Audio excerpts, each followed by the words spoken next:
ကိုဘာလဲ ဒီစိတ်ဆက်လိုက်တာကိုရေမသိရင်မပတ်သက်ခဲ့ဘူးလို့ပဲ အဲ့လိုမဟုတ်ရပါဘူးမမမင်္ဂလိနဲ့ပြောမဝင်နဲ့လို့မှားတာလို့ပါ ဟိုအမကို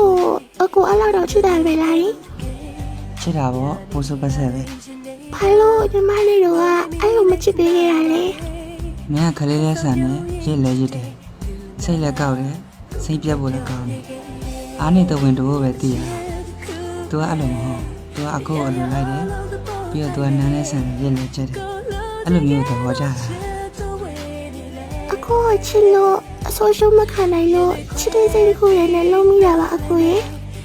ညီမရဲ့အနာတွေကအကိုကိုစိတ်ကိုသွားစီခဲ့ရလား အကိုမအားဘူးမမအတွက်ရေခဲမုတ်သားဝယ်ရအောင်ပါပြီးတော့ညီမနဲ့စကားပြောတာမမသိရတယ်မကောင်း အကိုတို့အိမ်မရှိဖြစ်ရင်လည်းငါမခေါ်မအောင်နေပါမယ်နော် အဲ့ဆိုသွားရမယ်နော်ဘယ်မှာ ရင်တွေခွဲပြီးနားလိုက်မယ်အပြစ်မမြင်ပါဘူးစသူလေးပပိုင်ဆိုင်ရလဲထားခဲ့တော့ခွဲဒီစိတ်ကိုချင်တဲ့